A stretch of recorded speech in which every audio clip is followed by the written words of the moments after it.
individual kennels with the sleeping quarters and also a run. We've got the veterinary suite, so any veterinary treatment needed. We've also got vets that come and visit 2 or 3 times a week. They all get vaccinated and checked over. We've got a big paddock that we take the dogs and things over for exercise, and they get that. They'll get groomed daily as well.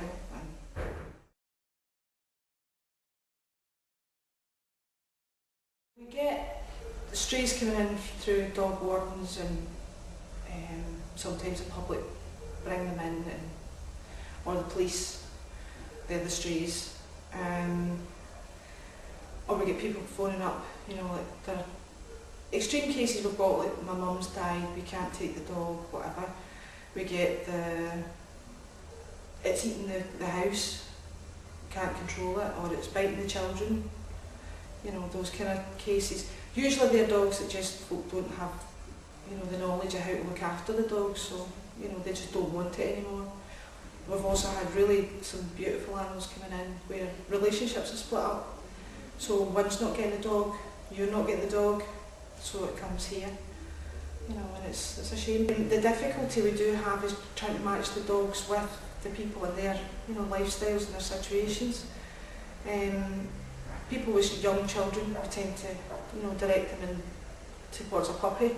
That way, the education structures there, we start at the bottom and work up with the kids and the pup. We have more difficulty though with older dogs. Everybody either wants a puppy or a young dog that they can try and work with. It's the older dogs we have bother trying to rehome. But we do occasionally get older people coming in and say, no, I don't want a wee dog. I don't want a young dog. I want something that's older. It's only got a few years left in it, and I've not got a lot of energy, and it doesn't need a lot of exercise. And they're good cases. Come in, they usually have a look around, and then what they do is they'll fill in a pre-home questionnaire. That usually asks all the sort of basic questions we want to know, like do they live in a flat, do they have their own garden, is it a private landlord, all the things that could become a stumbling block. Also, if they're working, how long are they out the house, things like that. And 9 times out of 10 that weeds out a lot of the problems. If everything goes okay with that, then we see who they're interested in, and we try and sort of dissuade them if it's maybe too big, or try and work with them that way.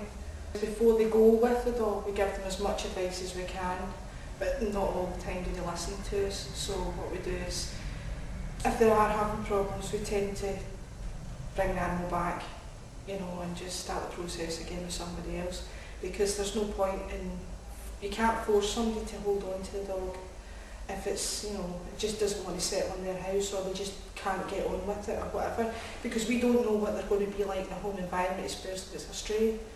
So we can't guarantee that they're going to come in and be this lovely pet that's probably a great pet here. So we tend to, take responsibility again and help them out that way.